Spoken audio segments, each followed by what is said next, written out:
Good morning students. जैसे आप electricity का चैप्टर कर रहे थे तो उसके अंदर हमें सर्किट डायग्राम बहुत इंपॉर्टेंट होता है। तो सर्किट डायग्राम के अंदर हम कुछ कंपोनेंट्स यूज करते हैं जैसे रेजिस्टेंस, बैटरी, तो उनके सिंबल हमें कॉमन सी बात है पता होना चाहिए। ओके, तो कुछ कन्वेंशनल सिंबल्स है जिनको आज हम स्टडी करेंगे।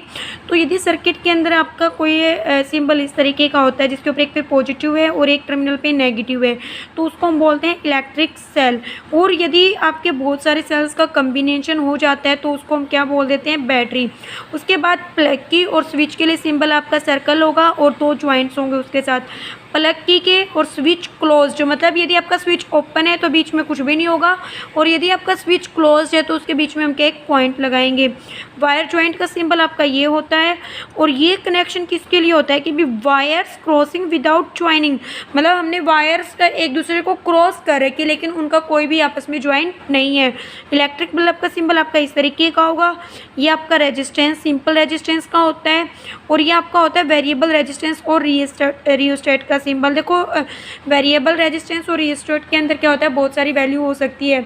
अकेला सिंपल रेजिस्टेंस जैसे मैंने बोल दिया 10 ओम का है तो वो 10 ओम का ही होगा, लेकिन वेरिएबल रेजिस्टेंस में यहाँ पे रेजिस्टेंस की कोई भी वैल्यू वहाँ पे ले सकते हो।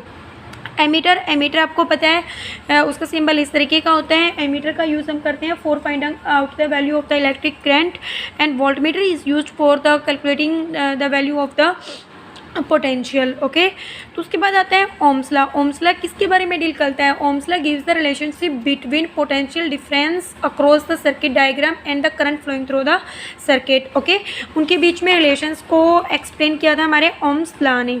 तो ये जर्मन फिजिस्ट जॉर्ज सिमोन ओम फाउंड आउट, देखो उसके सरनेम के अकॉर्डिंग ही उनका क्या है, इस लॉ का नेम रखा गया है।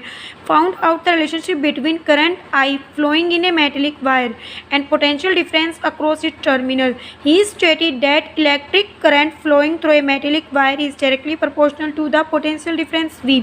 बट आप में स्टेटमेंट ये लिख रखा है कि भी जो इलेक्ट्रिक करंट है वो directly proportional to the potential है, लेकिन एक्चुअली किसकी स्टेटमेंट क्या होती है? ओम्स लॉ ने स्टेटमेंट दिया था potential difference across the terminal of a wire is directly proportional to the current flowing through the circuit. Okay, तो V is directly proportional to the current and temperature remain the same। तो यदि आपको ध्यान रखना है, आपको potential को directly proportional current करना है। जैसे आप I क्रॉस में V कर दोगे it is completely wrong. Okay, जब स्टेटमेंट लिखो तब भी आपने पोटेंशियल को पहले लिखना है और करंट को बाद में लिखना है। तो V is directly proportional to the current. अब हम क्या पोटेंशियल के V को डिवाइड कर देंगे तो आपका क्या है, कांस्टेंट, और कांस्टेंट आपका क्या होगा, ये R। अब V is directly proportional to the current, और प्रोपोर्शनलिटी को हटा के कांस्टेंट होता है, और जो कि आपका आगे आएगा ना कि बाद में। तो this is the correct statement. Okay, R is the constant. अब यहाँ देखो जैसे जैसे आप करंट को बढ़ाओगे तो पोटेंशियल भी क्या करेगा, इंक्रीज करेगा। तो पोटेंशियल डिफरेंस और करंट का जो आपका ग्राफ होगा ना वो एक स्ट्रेट लाइन होगा। Okay, it is very important. R क्या है आपका, रेजिस्टेंस। रेजिस्टेंस क्या काम क्या होता है, रेजिस्टेंस जो करंट आपका सर्किट के अंदर फ्लो हो रहा है उसको अपोज करेगा।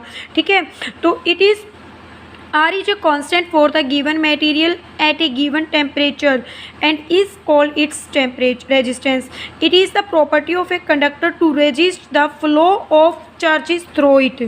Okay, its SI units is ohm, represented by the Greek letter according to Ohm's law. तो resistance voltage by में current।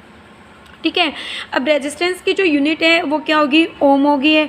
अब रेजिस्टेंस देखो 1 ओम कब हो सकता है, रेजिस्टेंस को हम बोलेंगे 1 ओम कब होगा, जब पोटेंशियल डिफरेंस कितना हो जाए 1 वोल्ट और करंट कितना हो जाए 1 एम्पियर। मींस क्या है, if the potential difference across the two end of a conductor is 1 volt and current flowing through it is a 1 ampere, then the resistance of the conductor is the 1 ohm. Okay, जो मैं पहले आपको बता रही थी। ठीक है, अब यदि हम इनके बीच में और फर्दर देखना चाहते हैं भी किसको चेंज करने से क्या फ़र्क पड़ता है, तो हम क्या कर लेंगे, देखो I is equal to V by R. Okay तो देखो करंट है आपका रेजिस्टेंस की इन्वर्सली प्रोपोर्शनल है। यदि आप करंट को इंक्रीज़ करोगे, रेजिस्टेंस को इंक्रीज़ करोगे तो करंट कम होगा, रेजिस्टेंस ज़्यादा होगा तो करंट आपका कम होगा।